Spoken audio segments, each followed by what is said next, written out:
dipped his foot in it, which is good because probably he would have, if he got out of it, he probably spun, right? Yeah. What's the ambulance? Some guys. It was a complete fake job. Yeah. Yeah, they had somebody laying in the back, and to try and get through the cops. I think Mrs. Yates was the patient. You're right. That's exactly who it was. Yeah. Did it work? For a time. There were a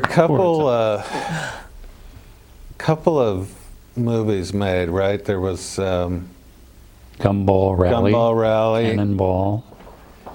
Was it the Gumball Rally that Sylvester Stallone was in as one of the Italian drivers?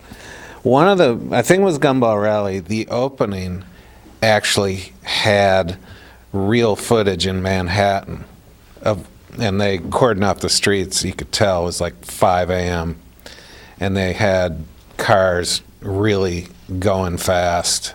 That was the only redeeming value of that movie, but it was cool. I mean, if you were a Car and Driver reader, you just knew all about it because they didn't leave anything out. We start at the Red Ball Garage in Manhattan, and we finish at the Portofino Inn in Redondo Beach, California. I stayed there before. Yeah, I have too. First one there. Well, the program was entertaining. They had some real, kind of celebrities of the whole thing, not just Yates and... Yates and Gurney won the first, I think it was 36 hours and change. That's hauling ass. That's hauling ass. 35 hours and 56 minutes. And yeah, that's not stopping to take a nap kind of driving. 1 minute. They actually had a couple times, too, where they did get pulled over, and somehow, even with that, they still did Should it. say hi to Roaster Jack up in Traverse City. Thank him for his coffee. Thanks for the great coffee, Jack. GreatNoroko.com. And Scotty in Cleveland. I hope he's not sleeping.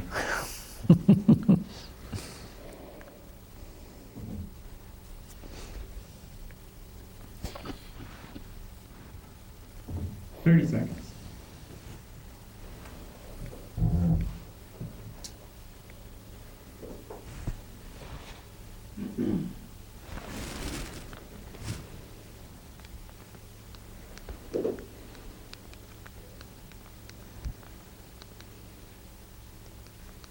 Ten, 9, 8, 7, 6, 5, 4, 3, 2, 1. Autoline After Hours is brought to you by Bridgestone, passion for excellence, and by Chevrolet, the all-new Chevrolet Cruze. Get used to more. Well, thanks everybody for joining us again Thursday night here as we go live with Autoline After Hours. And joining me as always, my co-partner in crime, the Autoextremist, Peter De Lorenzo. Ann, how are you? Mr. De Lorenzo. Just removing my bulletproof vest in case any UAW members are out there trying to get me. We'll be talking about some of that going soon here. But also joining us, Jim McCraw, great friend of mine, longtime journalist. It's great having you here.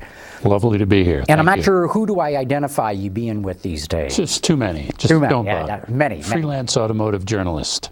And also joining us tonight, Ken Lingenfelter. And Ken, great having you here with us on Autoline After Hours. Great to be here, John. We'll have to talk about your business and everything that you're doing, but first thing that we have to do is talk about Scotty Burgess, because last week's show was all about Scott. And he's back. And he's back at the Detroit News. Detroit News apologized, and he went back, and all is right with the world again, I think. Yeah. Well, I thought it was big of the Detroit News to go out and apologize as openly as they did. And I'm sure glad that Scott went back there. Yeah, I think the News did the right thing, and I'm glad Scott returned. So This will be interesting to watch. Is he going to get even bolder now than he was before? That's a good question. Or maintain an even strain? And I think he'll do what he's been doing. I don't think he'll give it much thought. That's right. Just, well, now they know that if they are uncomfortable with his copy, you got to You jump better on do it something about before it it goes before, out yes. for publication, and that's okay. And another thing that I saw this week is that National Speed Sport News has ceased publishing a print, I don't know what to call it, newspaper, magazine? It's really more like Weekly a newspaper, paper. right? Yeah, for those of us, It was always on newsprint Yeah. and just black and white for decades and decades. It for was- those of us of a certain age, that was how you really read about, in depth about racing. Because in the Stone Age, racing wasn't on television. I mean, Or if it was, everything was way delayed. yeah, yeah. Which is funny because the same guy was there on TV, Chris Economaki and ABC Wide World of Sports. Yeah. He was at the Daytona 500 and all the other majors that they did at the time, and it was his paper his whole life. I mean, that was his life. Well, what's amazing is, you know, as you mentioned, Peter, here it is before internet, not very much motor racing on television. And Chris Economaki was a nationally known figure. Everybody knew who Chris Economaki was. Yeah, I mean, and the newsprint, the physical paper was what you got if you wanted to follow racing, from local short tracks all the way to the big events. And so they ceased publication of the newsprint version. And I mean, it's a sign of the times. I mean, people want everything immediately all the time, and print just, it's going away. It is going away. But what I find extraordinary is he started this in, what was it, 1936? Well, actually, I know we reported it today, and I can't remember what the date was. actually, someone else started it, right? And he was writing for it, and then he took it over. Right. So, But he was certainly the guy who made it what it was, and he had stringers. I mean, nobody even talks about stringers anymore and knows who they are, what they do, but that was the guy who stayed until the last race was run, typed his report, and mailed it to New Jersey. It sounds so strange now, but that's the way it worked. So archaic, exactly right. But And you would, if you were lucky and you were at Elephant's Breath Speedway in Montana, you got this much yeah. back page. And And if you had a subscription, you had to have it airmailed, so you got it sooner. Otherwise, you got it a week late. just put it directly on the bottom of the parrot's cage and don't even bother because it's old news. But it's too bad. However, they still have an online presence, but that's a question mark too. Chris was an amazing guy. I met him on a number of occasions. What a hoot. I mean, he was just Wonderful storyteller. one of the best storytellers of all time, right? He's 90 now. Is he really? Well, I'm glad to hear that he's still alive and kicking then. Yeah, I don't know how his health is, but Well, again, to me, it's still extraordinary that a motorsports reporter really got to become known nationally, and I don't think anybody before or since has ever achieved that status as a motorsports reporter. and he always asked when the driver what was it like out there, or something. Yeah, that's what he always asked. What was it What like was out it like out there when Richard Petty was on your bumper, David Pearson? He was not above playing the occasional really good trick either. I was on a press event with Jaguar in England, right? We were at Silverstone, and it was time to go to dinner, and all these Jaguar limousines and chauffeurs were out in front of the hotel, and we started off, and pretty soon Chris says, wait a minute. He recognized the terrain. He said, driver, stop. So everybody pulled over, didn't know why, because nobody had cell phones or anything, and he said, I know a great restaurant. And we went to this restaurant that he knew, and we walked in, and the owner goes, Chris! It was hilarious. The guys had been racing buddies for years and years and years for the Formula One race in Silverstone. And he'd been going there for years and years, and pretty soon we all sat down, and the owner comes over, and we're having great service and great conversation, and John Judd, the engine builder, walks in. Hey, John, come on over here. It was hilarious, and the Jaguar people loved every minute of it. Yeah, they loved having their dinner hijacked because it was Chris. Yeah, he could get away with a lot because he was Chris. Some of the other stuff that I've been working on this week, and I know, Peter, your column this week was all about the UAW, and man, they came down like a ton of bricks on Alan Mulally. Bob King, the president of the UAW, came out and The called, chief shit disturber. said that Mulally's pay was immoral. Yeah. I've never heard anybody in the union accuse anyone in management of having immoral pay levels. you know, people don't understand unless they've lived in this area. But when you've seen, you know, the history of the unions, you know, there was at one point in history when unions were very important. We passed that about 40 years ago. And ever since, this state, this region, this business has been decimated by the union mentality, the entitlement mentality. And, you know, when Gettelfinger was retiring, I wrote in my column that the car companies are going to wish for Gettelfinger back because Bob King is a frickin' nightmare, and he's just getting warmed up. He was pushing now the social agenda. He marched everyone out of Cobo Hall at the end of the conference this week to picket the Bank of America because they made too much money, and they didn't share it with everybody.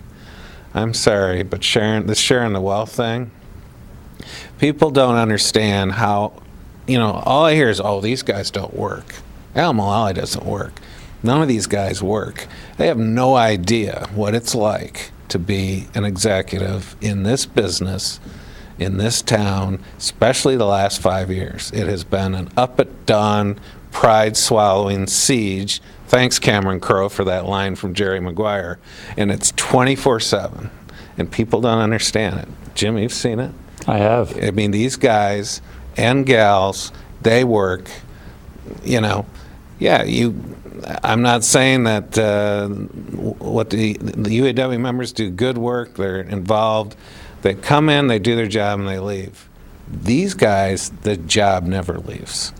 It is 24 hours a day, literally. Every day. And this is not something that Alan Mulally thought up on his own. He didn't go to the bank of Ford Motor Company and say, I'd like $113 million because I've been working really hard.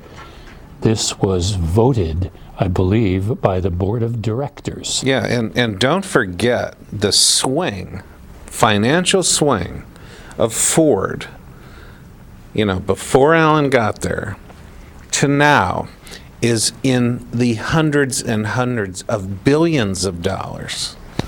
And, you know, when you factor in his cut of it, it's, you know, it's not all that much. Yeah, it's a lot of money, but I'll tell you what, he and his team deserve every penny of it because without their efforts and their constant focus, there wouldn't be a Ford Motor Company, and there wouldn't be any Ford jobs.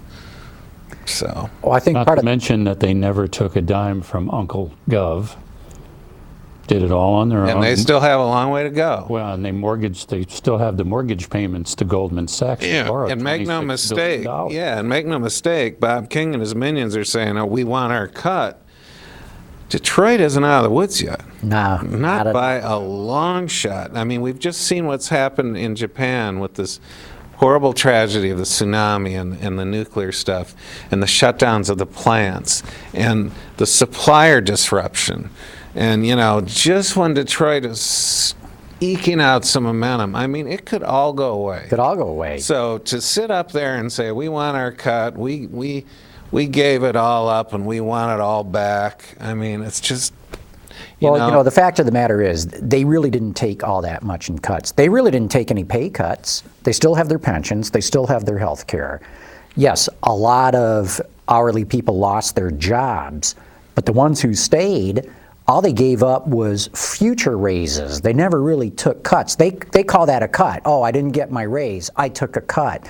Whereas everybody else is taking big-time cuts. They're not foregoing raises. You know, another thing, too, that I see that goes on, if you talk to folks, because it's not just those in the union who say, oh, how can Alan possibly get a $56 million bonus? Because, you know, if you talk about sports figures, there's a lot of sports figures who make that kind of money. A lot of them. And the general public and the hourly guys will say, yeah, but, you know, they know I can't throw the ball that fast. I can't throw the ball that far. I can't run that fast, or whatever it is. So they recognize those sports figures can do something that I can't. But they all, and everyone I've ever talked to says, I could run General Motors. I could run Ford Motor Company. So why should they get that kind of money? Because I for know. about 15 minutes. Right. They get through halfway through the first meeting and know they're so far in over their head.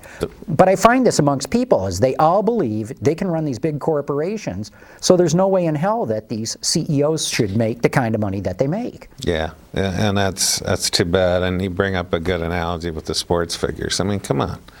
I mean, we're talking about the elite. Michael Schumacher drove a race car and earned between $60 and $80 million every year he was in it. Yeah. And he continues to have endorsements for the rest of his And life. unfortunately, the average person on the street doesn't equate that kind of level of talent with who we're dealing with in these businesses. A-Rod's contract was $230+ million to play baseball. But to play baseball? But we're talking about elite, talented, visionary business people. And I think this is the critical part, is the issue that you raised, Peter. He did it. They're not just dumping a bunch of money on him, which has happened with executives. They got a whole bunch of money and drove the company into the ground, and they still got a lot of money. Yeah. Alan Mulally made and is making piles of money because, to your point, he's, you know, doubled or tripled the value of the company. Yeah, he succeeded. It's just like when Babe Ruth was paid $100,000 a year in 1927, and the press said, well, don't you feel that that's an outrageous amount of money? You make more than the President of the United States. I had a better year than the President.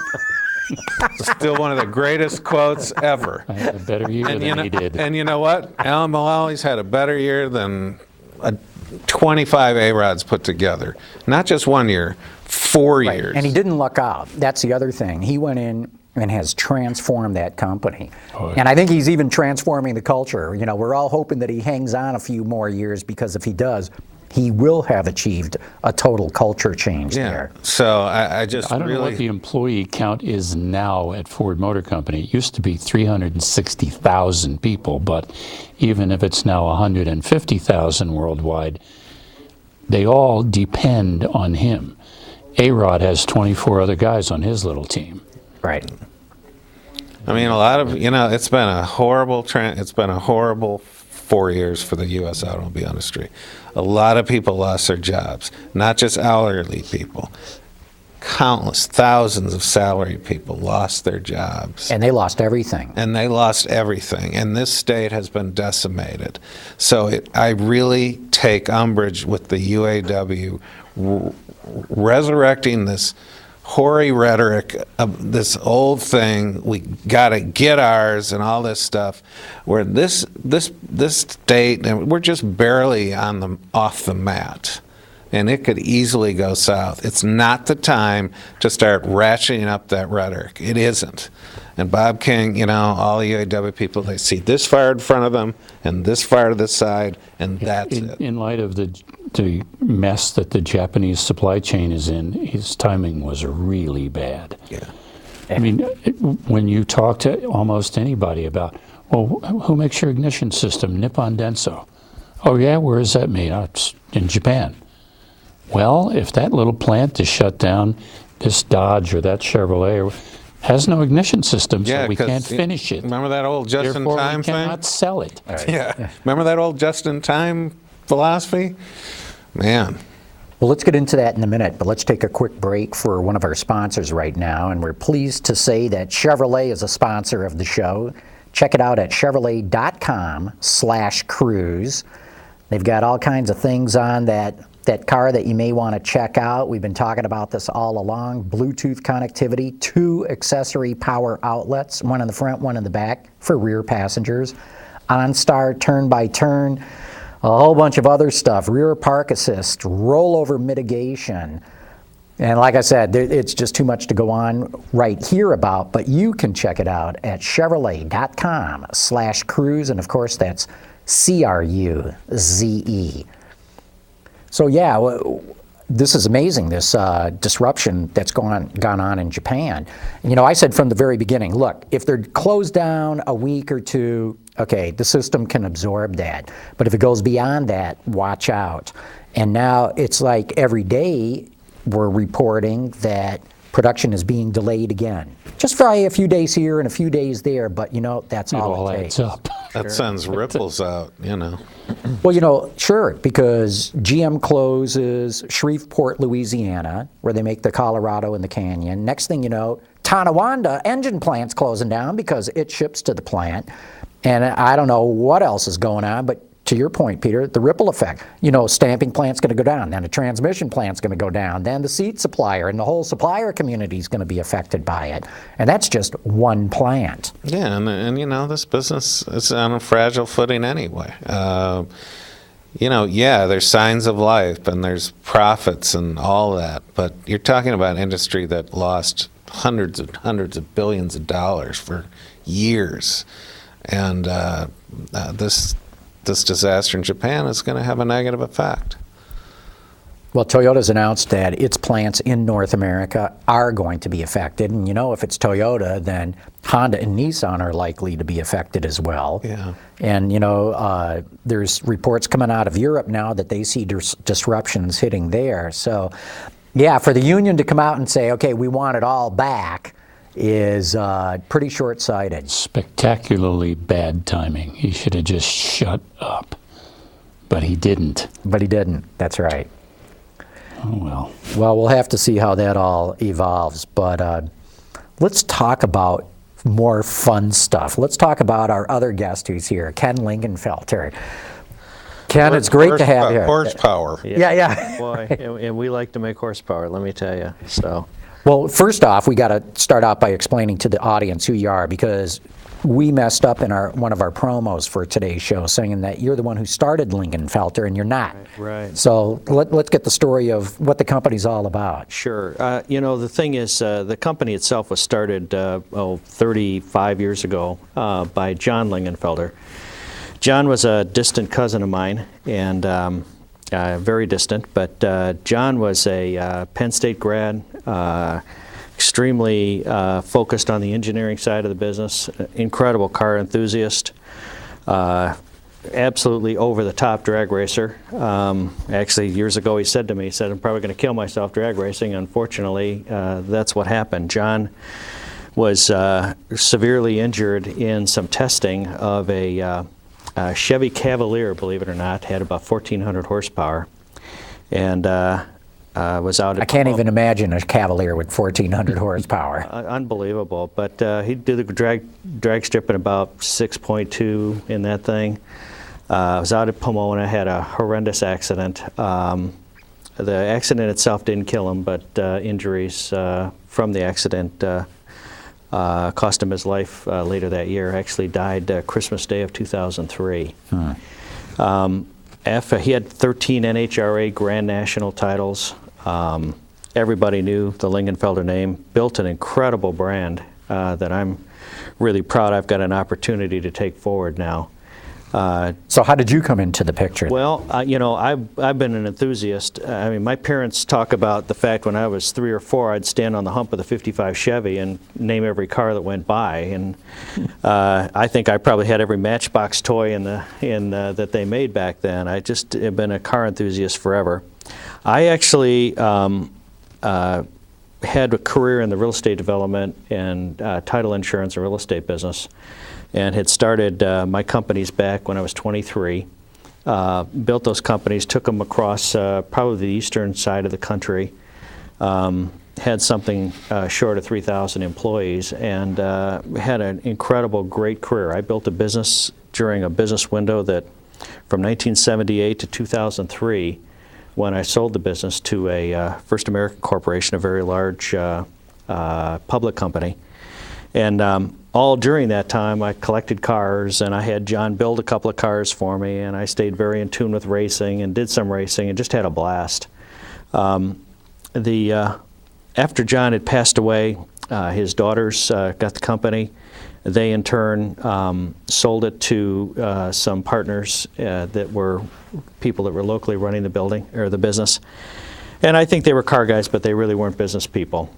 Sometime about 4 years ago, John's brother, Charlie, who's still very involved in the drag racing field, approached me and asked me if I'd come in and take the family business and try to make sure John's legacy lived on. And so not only had I sold my other business and was ready to take on a new challenge, it was in something that was actually my dream. And so... So you're having a blast doing this? I'm having a blast. Fun factor is huge. We're really having a good time. So, how's business? Business is good. We've got plenty of work. It's very tough for any small business to make a profit these days. Tell me about it. Yeah, I mean, we were at a SEMA show a couple years ago. I think 80% of the companies there were probably for sale. Wow. But we've seen a bit of a resurgence with the auto companies getting better. Our business has gotten better. The Camaro was a tuner's dream. The new Camaro. The new Camaro. It's been a real lifeblood for just about every tuner out there, and we're having a blast with that car. So tell us, what does your company do these days? Well, you know, we tune customer cars. Customers bring us their cars to get more horsepower, and we're real good at that. We build engines, also somewhat good at that.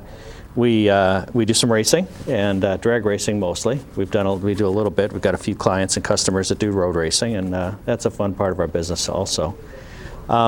So it's mostly building customers' cars, and mostly customers that are involved in drag racing. We've got a very big parts business. We've got a lot of parts we've developed and engineered ourselves, and we probably 50% of our business is selling parts to other jobbers and to our customers. And But what kind of cars do you specialize in? almost all General Motors products. Yeah, we worked with Corvette, Camaro, what Corvette, else? Corvette, Camaro, mostly. We did do a little bit of work with Magnuson and the Dodge Challenger this year, and had some real good success with that. But Aren't you also the only company out there that took a look at the Camaro and said, you know what, this would make a really nice Firebird? Well, So you redid the entire nose to look like a sort of a 70 Firebird? let me tell you the story about that. You know, obviously, we'd been building Camaros and Corvettes and Firebirds for customers forever. And, you know, General Motors decided they needed to drop Pontiac. And I'm sure there's a lot of smart guys up there that thought that that was the right thing to do. But it really kind of frustrated me because, you know. Oh, wait, let me interrupt you there, because Sure. we had Bob Lutz here, and Bob Lutz said he didn't want to drop Pontiac. It was Ratner and the feds who told him to get rid of it. He thought that they were starting to turn it around. Well, it's a shame because it really was the excitement brand. They had some great products. The GTO, you know, went through a couple of reiterations, but the Firebird was a personal favorite of mine. And when they dropped it, we realized it was going to be one less product we'd get a chance to build. And so I talked to our guys. I said, you know, there's no reason why we can't build one ourselves. So we looked at all the different years and all the different designs, and we all thought that the Super Duty look was the one we wanted, the 1970 to 74 look.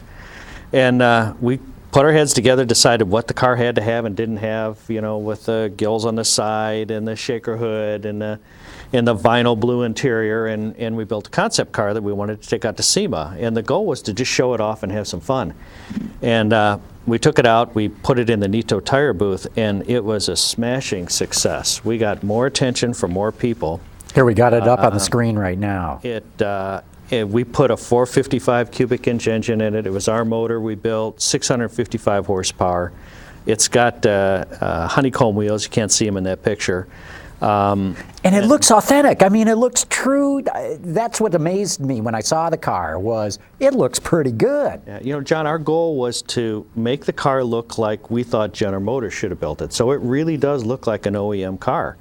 And I think that's one of the things that was attractive about it at SEMA. And it was so much fun. I stood there practically the whole show and just answered questions and had people come by, and everybody had a Firebird story. Either their dad had one, or their uncle had one, or their brother had one, or whatever. And it was just one after the other, and everybody kept saying, you got to build this car, you got to build it. So from there we went to Barrett-Jackson and had somewhat of the same kind of reaction. Now, just to clarify, this car, the concept car, is white. It's got kind of a pearl finish with a lucent blue stripe. And we found the original supplier that supplied General Motors with the blue vinyl interior and the loop carpeting that you put in that also. So we put that in the concept car. And that was as successful as the appearance on the outside. So, you know, the whole thing just seemed to be something we should really look into. So we started checking it out, looking at what it would take to produce the car, and refining our molds. And we've been working through all of the things that you need to get through in order to get that car up to limited production. We got a stack of names. I haven't taken any deposits from anybody because I wanted to make sure absolutely that we'd build the car. Now, wait a minute. One of my pals in the business here, Bill Kazira from TI Automotive, says he wants one of those cars. We've got a list of people. Actually, it was funny because at Barrett-Jackson the first year, we had a guy show up from the Baltimore Ravens, and he just went crazy over the car, and he went back, and I think he brought the whole team back the next day. So we've got some orders to fill once we get the car up into production, and we're very close now. And let me ask you a question about your, go ahead, Peter. No, I was just going to say, do you know how much more it's going to be to do it over, if you bring you a Camaro, is that one? Yeah, Peter, we're going to build the car, I think, in 3 levels. That real big engine, the motor in that concept car was like $40,000, $35,000 alone. So the first level is basically taking a Camaro and doing all the body work, right, and leaving the drivetrain. We're going to, I think in the end, we'll probably sell more just modified LS3 engines rather than convert the whole motor. When you got to tear the whole car apart and repaint it, that gets expensive. So if someone brings us a white car and, you know, we can paint the lucent blue stripe on it, make some changes in the interior, we can build it for a lot less money. I'm thinking that, oh, and by the way, we decided also that we needed to do a V6 version because 75% of Camaro production is V6. We couldn't fit a shaker hood underneath that V6 engine, so we opted to go with one of my personal favorites of the cars was the Formula car. So we've got a version that we built right now that's got the 2 scoops that come out to the front of the car. That's the honeycomb wheel. There's the honeycomb wheels there. Yeah, but that's got the shaker hood. But and it doesn't have the air dam in the front, so it's a little cleaner look. We just finished that car last week. Regular, you know, regulation headlights, tail lights. It's the closest version that we have ready for production. So that car will probably be in the low 20s plus the donor car. The modified LS3 car will be probably low 30s and plus the donor car. And then we will build some of the 655 horsepower, what we call the big dog car, for some of our real extreme customers. And I think that's probably going to be something just under 100,000, maybe a little over. So we bought all the rest of the material from the guy that had that vinyl blue interior and the carpeting, so we can build a few more cars just like the concept car. So, what were you asking, Jim?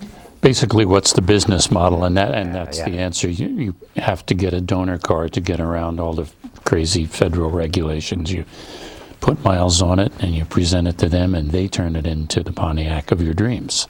You know, they talk about, you know, these cars being a labor of love. It obviously, with a concept car, you know, we've got a lot of funds to recover, a lot of development costs to recover. I'm not as concerned about that as I am just having a blast with the project. We might build 25 cars, we might build 300 cars, I'm not sure.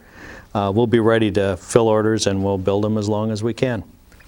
So excellent. So the business is picking up then? It is picking up. Obviously, I'm not going to build a production facility with, you know, assembly lines and things like that. That's just not a smart thing to do in this kind of economy. But we'll have a limited production area. I'm hoping to build a couple of cars a week, and we'll see how it goes. So it has been a blast, though. So much fun. We actually sent one of the cars, our red car, on the Hot Rod Power Tour last year.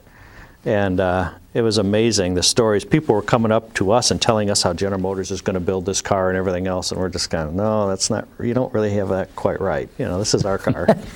So, but lots of fun. Will you be churning out a Lingenfelterized ZL1? I mean, they're only going to build, what, 69 cars? Is that right? That's what they said at Chicago. Yeah. I can't imagine that they would stop at 69 I cars. can't either. But if they stop at 69, boy, they're going to make a ton of money on that. Yeah, you know, we have what we call our L28, and we've been building that for a while, and we just finished the prototype for what we call our Signature Series cars.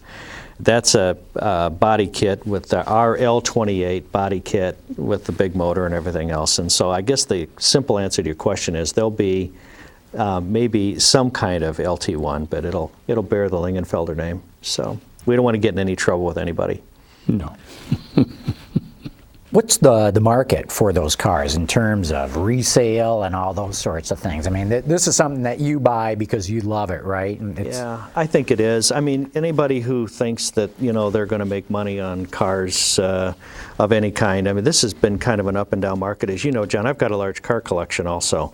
And that's also a labor of love. If anybody thinks they're going to go into the car collecting business and make money, that's... Well, wait a minute. Who is that? Nick Mason from Pink Floyd, right? Isn't he starting like a mutual fund investing in classic cars?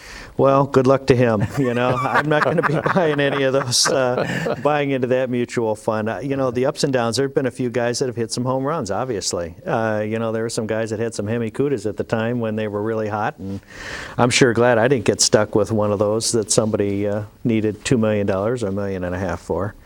But you better love it, and you know, if you make a few bucks on one car, then that's great. And Because you're going to lose some. you're going to lose some on another. It's got to balance itself out. So, Hey, let's take another quick break here, and then we'll get back into the discussion. But we want to thank our sponsor, Bridgestone, and you can check out all their information at bridgestonetire.com. Cool. With their Run Flat tires, offers peace of mind for consumers. And you can check it out because they've got the third generation. No more of those added mass and stiffer sidewalls that can compromise ride comfort and fuel efficiency. They've got something pretty good there. And you can get that information again at bridgestonetire.com. And yeah, we just saw the orange one that came up on the screen there briefly that you guys were talking about as I was reading that ad. But to me, that's the classic color of that car. well, you know, they had the Buccaneer red, and that was our goal there. Big screaming chicken on the hood. We had to build one of those. That car actually has our version of the rally wheel that they put on Firebird back then, and which was kind of a reminiscent of the American mags back then. right. Have you heard from anybody at General Motors for having done this car? You know, privately we have, but and I think they all wish they could have built it, and I don't blame them. I'm pretty careful of that. I like all those people over there. They're all friends of ours. You know, we don't want to step on anybody's toes, and I frankly think a lot of them are glad we did it because somebody needed to. To not do something with Firebird just would have been a real shame. So, and mind you, there are a couple other people that have tried to do it too. There are a couple other companies out there that have their own idea about what they think Firebird should have looked like. I like ours the best naturally, but I think they've done a good job on their cars too. Well, yeah, but what impressed me about your car was, or is, the fit and the finish and the gaps in the panels. So many of the modified cars have got gigantic gaps. I mean, you almost can stick your pinky down in the gap there. And when I was going over your car, I was really impressed by the build quality and the manufacturing of the parts on it. Well, keep in mind, you know, we're calling it a Lingenfelter TA. And so that car's got my name on it. And I'm going to be absolutely certain that the fit and finish is just as good as it can be. That's frankly why we haven't pushed it out for production yet, because I wanted to make sure we're just making absolutely certain everything is completely right.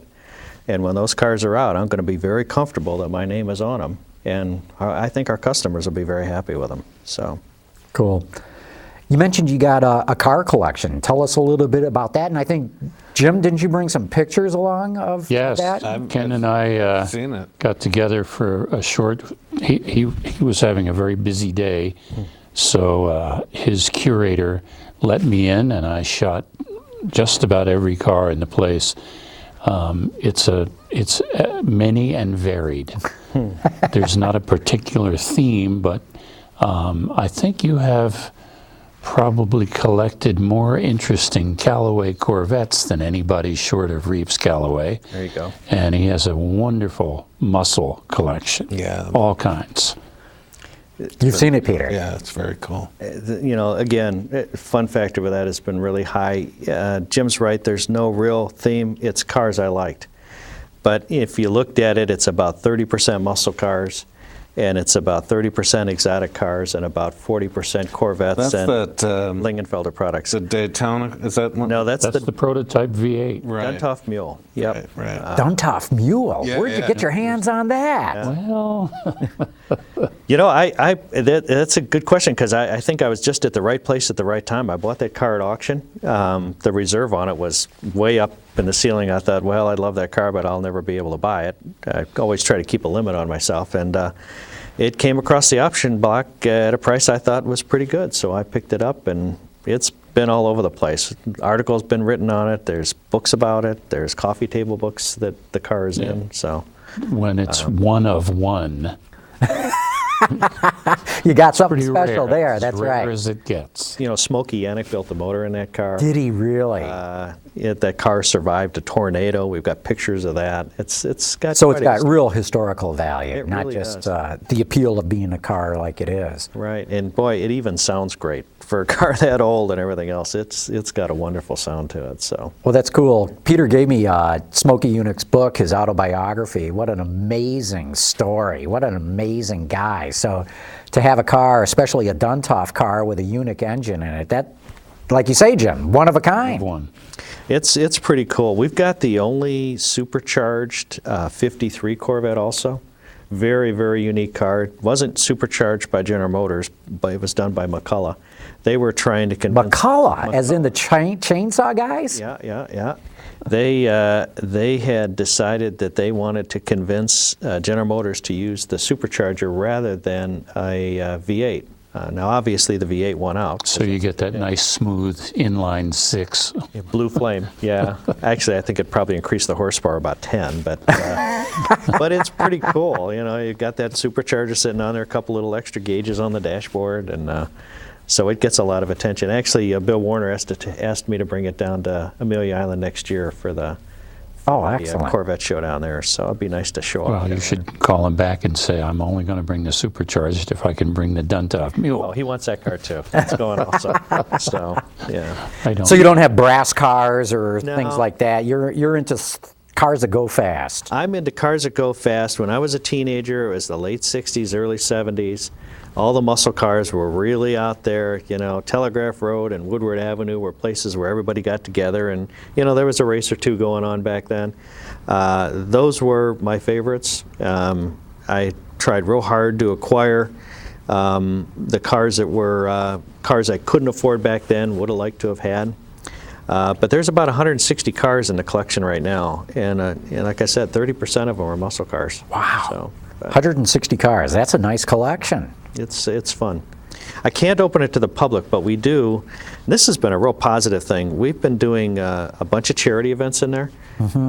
It's amazing how many events we have done. We've got a big event coming up for the Boy Scouts on the 28th of April. We've done some hospital events where they bring, you know, their hopefully charitable folks in. They have some wine and cheese, and everybody walks around and looks at the cars, and hopefully opens up their wallets and contributes heavily to the charity. So that's been fun. We've given away silent tours in live and silent auctions of the collection, where we take people around individually in small groups, and that's been a good fundraiser. Car clubs, we do invite car clubs in, obviously around Dream Cruise and around the concourse, and Eyes on Design. We get a lot of people that come in from out of town that want to see the collection. So, And, you know, looking at the pictures that are going on the screen here as we're talking, all different makes. I mean, it's not like, you know, you said your business is mainly General Motors and some Dodge stuff Sure. now, but your collection is all over the map. Well, on the exotic side, you know, there's about 15 Ferraris in there. There's several Lamborghinis.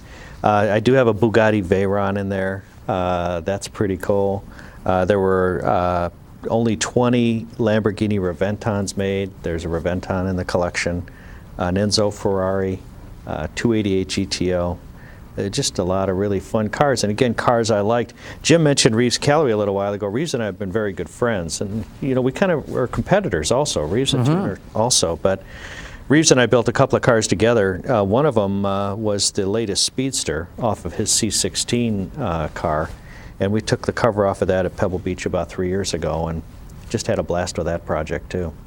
So That's excellent. What's the rarest muscle car that you have? And you have a Hemi Cuda convertible, I think, 4-speed. well, I did. That's Oops, not there gone. anymore. Well, what's happened is I'm always freshening up the collection too, because I've got this bad habit of wanting to go to auctions, and you know, my friends tease me. They tell stories about a lot of people wanting to bring duct tape and rope to tie me to the chair, so I stay in my seat. Keep that hand down. Keep the hand down, yeah. But there is a Challenger in there that they only made about 12 of. There's a Dodge Coronet convertible with a 4-speed and a Hemi. It's a one-off car. I've got several cars out of Otis Chandler's collection. Otis Chandler was the editor of the LA Times, and he had a big car collection and passed away some years ago. And so there's a Yanko Chevrolet Chevelle and a Yanko Chevelle Copo. He was the first real serious collector of muscle cars, wasn't he? He predated a lot of that, didn't he? Yanko?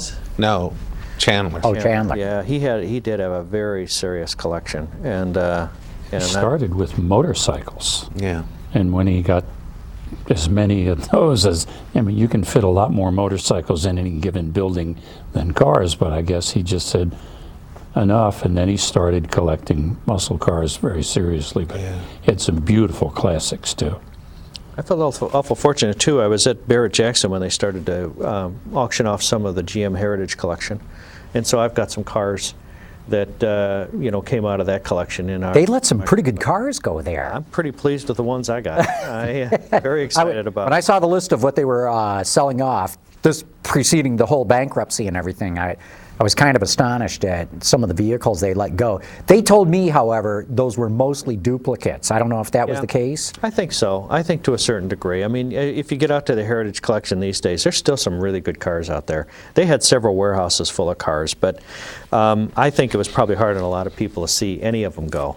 And I think there were a number of people that were glad that I bought them because they know they went back into a collection. I don't know that they ever actually copped to a number, but I heard a number as high as 700 cars. That they have in total at the GM They had- Heritage? at their peak, they had 700 cars. Wow. And somebody that we know told me a story about one of the buildings in the far-flung suburbs had to be redone for some new purpose, and they smacked down this cinder block wall, and there was a whole bunch of cars in a room that was not in the plans. There was a room there full of cars, Wow. brand new cars. Well, two things that they've got there now, or one that I saw was a Duck, which is a World War II era amphibious vehicle. It looks awesome, awesome. And they told me they're trying to get a Stewart tank in there too, which apparently had 2 Cadillac V8s in it. I don't know enough about the Stewart tank to say, but they're trying to get one of those in there. They've got their eye on one. They've got some really cool stuff in that collection too. It's very cool. And I think what most people say about my car collection is it's just, there's a lot of memories of the muscle cars, and I think, you know, Jay Leno said it too, and said to me, I buy cars I like, and that's really what I've been doing. So it's been fun. Well, hey, why don't we get to rapid fire, and let's get to some of the questions coming in from the audience. Ben, let's bring up the graphic and let it roll.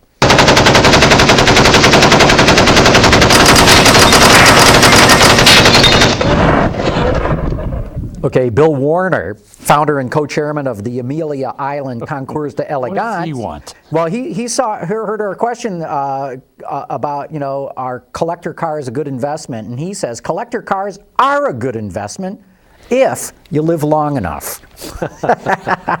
He says, P.S. Really wanted to hear tonight's show, but I'm committed to a dinner.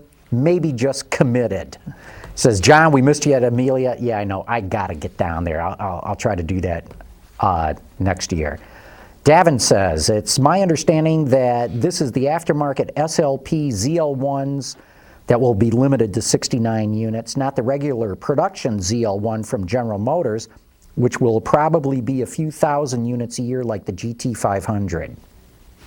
That sure sounds a lot more logical to me. Yeah. Because I saw them at the Because they're going to make too much Chicago money. Auto Show and the Toronto Auto Show, and their goal, I think, is to come out like Mustang did with, advanced cars, and there'll be another Z28, I'm sure. And Oh, Z28's coming. I'll guarantee you that. yeah. I've seen it. It's coming. It's such a nice number, 550 horsepower. It just rolls right off your tongue, doesn't it? Sure do. Should be a law. Everyone has to have that. Jim Campbell wants to know, Ken, what are your thoughts on the performance business with the relentless pursuit on speed by law enforcement? There are some states and provinces that are confiscating cars for speeding. Well, I'm sure that's the case. The fact of the matter is there are so many more venues these days to take your car out, drag strip. The drag strips, one of the coolest things, I think, are some of these country clubs that are coming together that are just... Very cool. Racing clubs. Yeah, exactly. Autobahn Country Club out by Chicago. We've got a couple of tracks here in Michigan. They're not quite like that, but... Gingerman. Gingerman's a good one.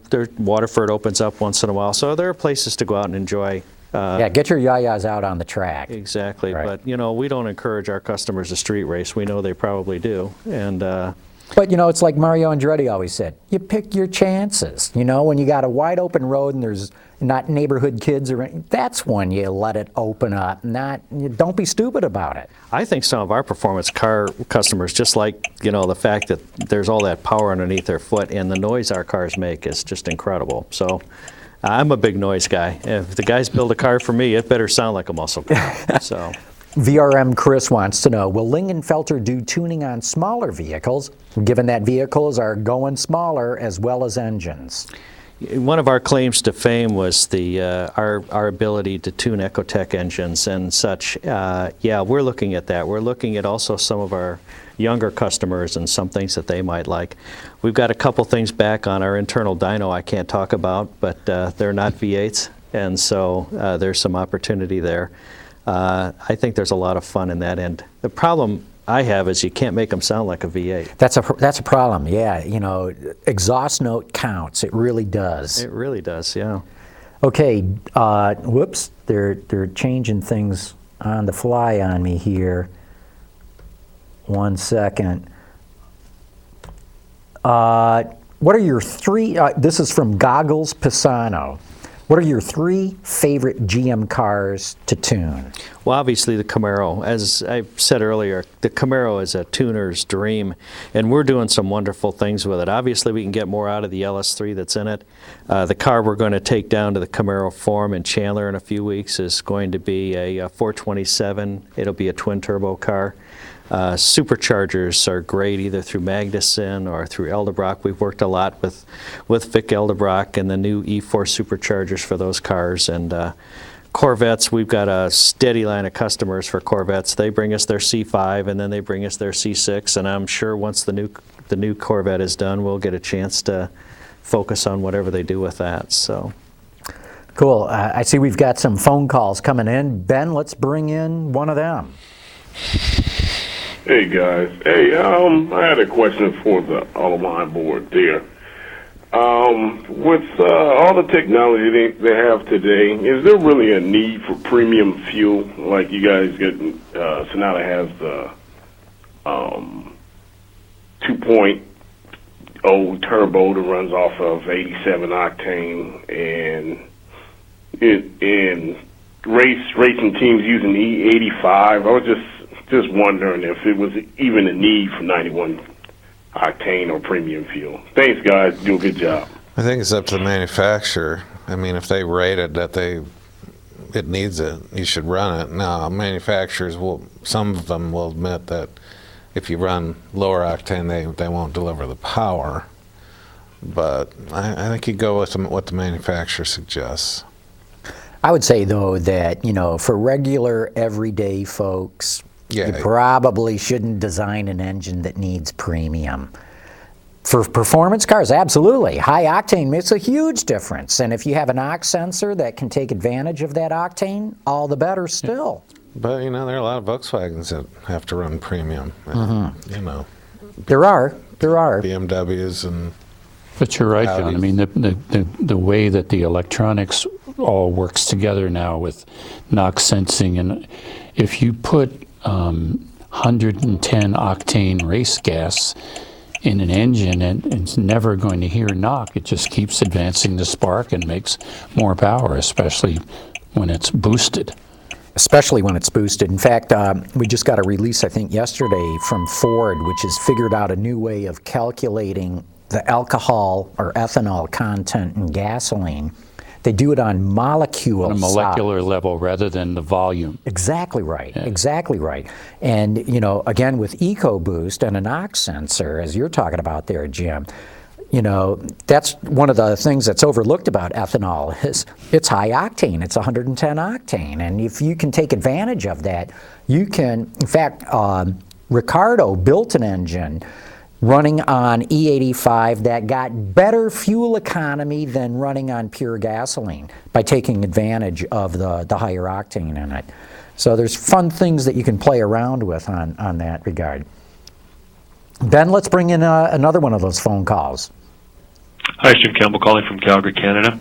With regards to your whether or not cars are collector cars are going to be worth anything, there was a point in time, I think, when the Model T was worth a huge amount of dollars, but now they've greatly reduced in price. With the age group of the people that had some sort of nostalgic connection to them, as long as this nostalgic connection is going to leave, I think the younger generation coming up behind me anyway is not going to be at all interested in the collector cars or the muscle cars. Just like anybody won't be interested in the Commodore 64 computer. Have a great day, guys. Great. What do you think about that? He's making a really good point. In the auctions I go to, it's amazing how we're watching some of the older cars really, losing their value. And it'll happen to muscle cars too. And on forward, we've even seen some of our Corvette buyers. I mean, the younger crowd these days aren't interested in buying Corvettes. That's just not, a cool thing for them. I've got a Nissan GTR that I take out, and it gets as much attention as a Ferrari with the young crowd because, that was the car that everybody had on PlayStation, the Skyline that beat out everything else. So too bad it looks like shit. Well, another story. That is another story. But it is attractive to that age group. So I agree completely. That's exactly what there is. Unfortunately, there's a body of opinion in sociological and cultural anthropological circles that says the kids now just don't care about cars the way their elders did, and certainly the way we did. That they would rather be in a quiet room with one of those laptops, communicating or playing some kind of a game than being out there, going someplace. Yeah, well, we've talked about that. This is a huge worry with the manufacturers right now. This started in Tokyo about 6 years ago. All the tuner kids just stopped, right? Yeah, and the smartphone was, they were more interested in that. And it's, it's a huge worry for the manufacturers. They're constantly searching for ways to engage young kids. Like Fiesta Nation and some of the stuff that... Yeah, Fiesta movement, and it worked. But, I'm thinking we need to just go down to the grade schools. Yeah. Well, I still say... Give them all go-karts. Yeah. Once you drive a go-kart and you're in grade school, you're done. You'll never go back. That's right. That's exactly right. Yeah, for sure. Well, I think part of the thing, too, is in a lot of places like Tokyo, owning a car is a hassle. You know, parking it is, you can't even buy a car in Tokyo unless You have to prove you have a place to park it before they'll sell it to you. Exactly right. And so you want to go out with your friends. Okay, now you got to get your car, now you got to go pick them all up, and now you go to a club or a bar or somebody's place, and now what do you do with the car? Now it's Hey, a big somebody hassle. to drive it around. No, I still say autonomous cars is going to solve all that, because now your car, if you're not driving, the car drives itself. It is the party mobile. And if you go someplace, you tell the car to go park itself, and it's wired into the system, and it'll go there. Going off the grid, John. Yeah.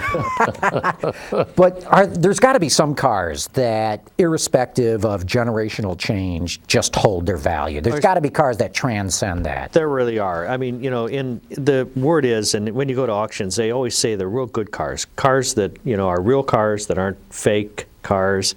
Cars that have got reputation. Chrysler 300s, the late 50s, those cars still do very well at auction. You know, the early Corvettes still do really good. Early muscle cars, yeah, you know, those still do pretty well too, as long as they're real cars. So right now, What do you mean real cars? well, yeah, obviously, Matching numbers. when anything goes up in price, there's always a group of people that will go out to try and fake cars. So they'll buy a Corvette and they'll try and find ways to get the numbers faked on it and everything else to make it look like it's an original numbers matching car, and change the speedometer reading and do whatever you have to do. And to somebody who really knows what they're doing, you can see through that and not that happens. So a real car is a numbers matching, you know, original, sometimes a survivor car. Cars that you know, were important back then are important today because of their genuine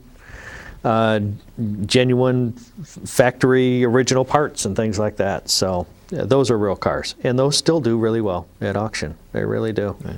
Is there anybody in the United States who doesn't want a 57 Chevy Convertible?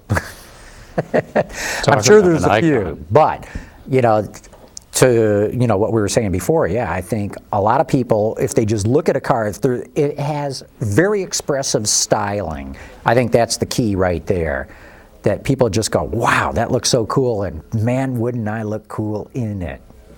One of the favorite cars in my collection is a '66 Olds Toronado. Yeah, And beautiful car. even people who are younger, they look at that thing and you can see it. It's got so many incredible style. It still looks futuristic to me. Stunning car. Beautiful car. Yeah. Really.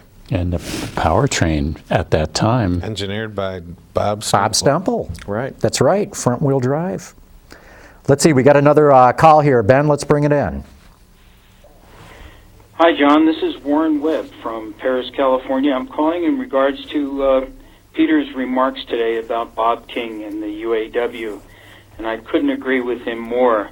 Oh, I good. think Mr. King should take a history lesson and look and see how his local number 5 did to Studebaker in 1961 when they finally had to settle that strike. The workers there were getting paid more there than they were in Detroit. And then less than 2 years later, they had no job. And if Mr. King wants to continue on his present course, then that eventually is going to happen. History is going to repeat itself. At least that's my opinion. Thanks for the opportunity to call, and you guys have a good day. Thank you. good point. Thanks. Yeah, thanks for the call. Well, Yeah. John, you mentioned something to me in an email today. You mentioned 3 plants. Well, yeah, I think this is a really good point that Bob King and the UAW want to organize the transplants, you know, the foreign car companies in the United States. Well, they had 3 of those plants. They had NUMMI, Diamond Star, which was Mitsubishi, and the Flat Rock plant here in Michigan, which was Mazda. NUMMI's closed, you know, Diamond Star, the Mitsubishi plant, it's on life support right now. And the Flat Rock plant, Mazda's walking away from that. Ford's got it. I don't know if that place will stay open or not. So again, if Well, it's the the union world's only wants to... source for Mustangs. It could, but Ford's even talked about maybe they'd do something different because there's not enough volume with Mustang right now to keep that plant going and make it viable. And if Mazda pulls out, which maybe the earthquake in Japan will change things right now, but Mazda was talking about pulling out of that plant. You know, then the union's got some splaining to do because the 3 transplants it had, you know, are either dead or dying. So They want to go down south and go into the new Kia plant and the new Hyundai plant. They're going to go nowhere doing that. well, that's what they'd like. That's what they're. Look, what I find interesting is in January, Bob King said, before the month is out, we're going to announce who our target is. It's March. We're getting towards the end of March, and we haven't heard. And now he's saying, well, we're talking more about it, and all. Well, that tells me that We know who. they've run into problems. Yeah, but we know who their target is for the fall. It's going to be Ford. Oh yeah, for the big 3, it has. But you're talking about targeting the southern plants. Well, the transplants. Yeah. My guess is, you know, if I were them, I'd go after Volkswagen with this The brand new plant that brand hasn't new built plant. a car yet in Chattanooga? Well, but because, remember, in Germany, all companies organized as AG, by law, have to have a union member on the board. Their supervisory board has to be labor. So I think that you might find a much more sympathetic voice at Volkswagen than at, say, Hyundai, Kia, Volkswagen, or Because Honda, they're or used to whatever. it. Because of that, right. But I think the people who are lining up to work in that plant, they don't want to hear that. I agree with you. You know, this is a boost to their local economy and gives them a hold on a different future, and they're going to freely sign up to work there. Yeah. They're not going to And need then it. when the vote comes, they'll just say, no thanks. No thanks. I did a lot to get here, and I'm not giving someone a cut. But you know, well, I don't want to belabor this whole labor Yeah, thing. Let's move on to another. Ben, let's bring in another call. My name's Dave Britton. Was wondering, though, do you think that there is such thing as overpaid? You were talking about Alan and his amount of money. Don't you think there's such a thing as getting overpaid? I mean, as you said, a lot of them ran companies into the ground and still got major bonuses for it.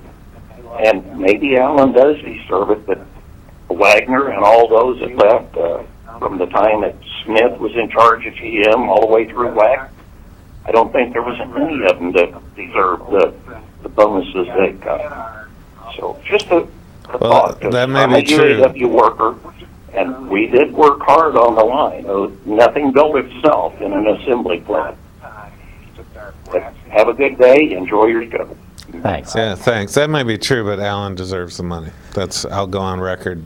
Well, the thing he raises a good point. Yeah, they got overpaid for all. People who are executives who get paid big bucks but don't deliver the results, yeah, that's overpaid. That should never happen. But that's in any industry. That's in any industry, not just the automotive. Yeah, that's banking. And I agree with this guy. The guys who were working on the line, they worked their asses off. Yeah. I totally agree that they should get paid more money. But what I'd like to see happen, and I think this is what's going to happen, is you do it through profit sharing. And when there's profits, man, write checks for everybody. And when there's no profits, tighten up your belt and slog through until times get good again. But don't lock in these higher costs. And if we do that, guess what? We're going to build a whole lot more cars in this country than just importing them. Ben, we got another one. Let's bring it in. This is Jim from Sioux Falls. I remember watching an episode of Motor Week a few years ago where there were several manufacturers competing against one another, and one of the cars was a Lingenfelter Corvette, and that was your cousin John that was on that episode. And these cars went through several events, and one by one they dropped out of the competition. The German cars broke down, and all these other cars had mechanical problems. And in the end, it was the Lingenfelter Corvette that won that competition. It was really impressive. I believe that car had a twin turbo on it. So Yes, that's how I found out about your cousin and your cars, and it was really fun to watch. Thanks. Bye. You know, we're all really proud of John. I mean, the incredible cars he built, the reliability, and you know, the fact of the matter is after you got done racing it, you could typically drive it to the grocery store. You know, he actually raced a Blue Angel in one of those twin turbo cars. No kidding. Motor Trend did a program with that. As I said, we're doing our best to try and continue to live out John's legacy. He built an incredible brand, and we're having a lot of fun. John was, I watched him drag race for years on end in all kinds of bodied cars, and then he decided he would build a dragster, and it used an Oldsmobile 500 cubic inch DRCE engine. And I remember an incident at the U.S. Nationals. Nobody has ever done this before or since. It broke. He called up a helicopter outfit at the Indianapolis airport and said, I need to go to Decatur, Indiana right now. Come and get me. And, you know, the drag strip is this big open place. The helicopter landed. He jumped in it. He flew to his shop. He got the parts he needed. He came back. He put the parts on the engine and made the next round. That's the kind of I love those stories. driven man that he was. I believe, a wrestler at Penn State. Yep. He had an upper body that was just, his arms were this big around. And he had a flattened nose. I'm sure that happened somewhere in the course of wrestling. But he was a terrific, I rode with him in the rig once from Decatur, Indiana to Gainesville, Florida for the NHRA Gator Nationals, because I was going to do a story on him in Hot Rod Magazine. And I just wanted to find out what made him tick. Competition made him tick. Yeah. He was very driven. That's for sure. Very cool. We got a few more questions here. Mr. Lingenfelter, are the 400 horsepower cars luxury car buyers? I didn't read that right. Are the 400 horsepower cars that luxury car buyers are driving even a little bit silly? Well, I don't think so. I mean, the fact of the matter is, you know, the freedom to be able to drive and enjoy what you want, I think, is a pretty important thing. And yeah, that's kind of why we live here. Yeah, I mean, you know, you know, what's silly? I mean, if you want it, you want it, and if you're going to enjoy it, and that's where you get your kicks, then I think more power to you. And to your point, Peter, that's what you can do in this country. Yeah, I mean, yeah. I think these you see these kids driving around with these kind of imitation monster trucks where they need ladders to get. Yeah, is it stupid? Yeah, but hey, God bless America. Yeah, you know, if you want to learn the hard way, that's really not so cool. Well, I think it's a when you rip the transmission out of it, that's all right. It's a testament to the whole industry that we got through all those terrible times in the 70s and the 80s and the 90s, and the ZR1 makes 640 horsepower, passes emissions, and gets 30 miles to the gallon on the highway. That's extraordinary, It right? really is. Or whatever it is, 27, 28. Yeah. Whatever it is, it's good. Well, that's the EPA label, but you can get 30 out of it. It's, you know, and that's one among many. I mean, all these Hemi-powered cars that are running around with the big Hemi and getting very decent mileage because somebody figured out, well, 4 speeds were good, 5 is better, 6 is still better. Let's have 8 or 9. And 9's it on the way, works. that's right. Comment from Jim.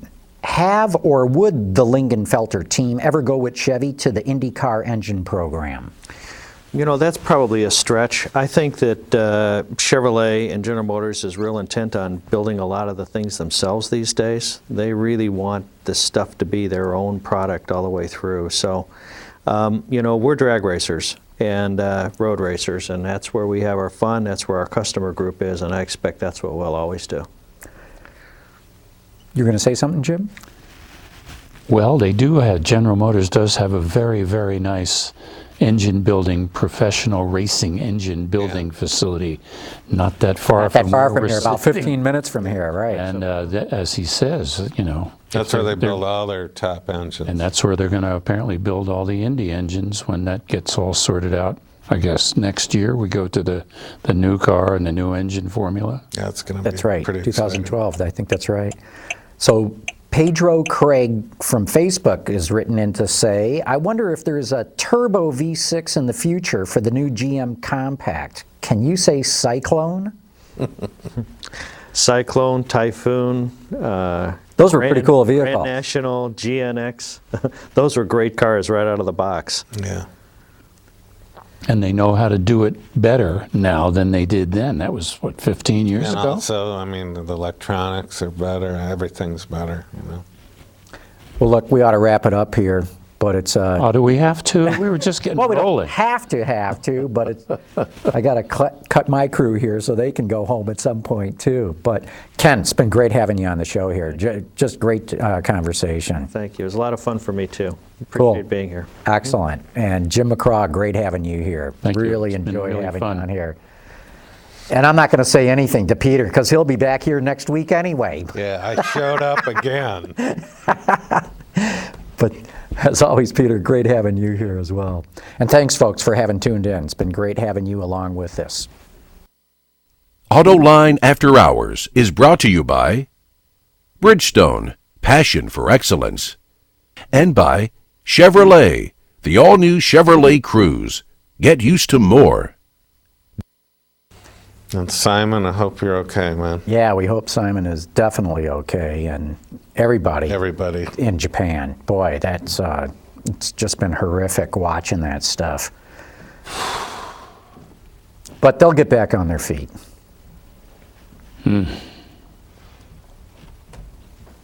So what'd you drive over in tonight, Ken? Well, I've got an Escalade. I've got a pretty big family. I've got, 4 kids and an 11-year-old still at home. So, we've got to have something. But my Escalade's got 750 horsepower. It's got a nice big blower on the top. And Not real good on mileage, but boy, That does is it haul awesome. up those on-ramps. I've got That an is SS Trailblazer that's got over 700 horsepower also. Oh, wow. Yeah.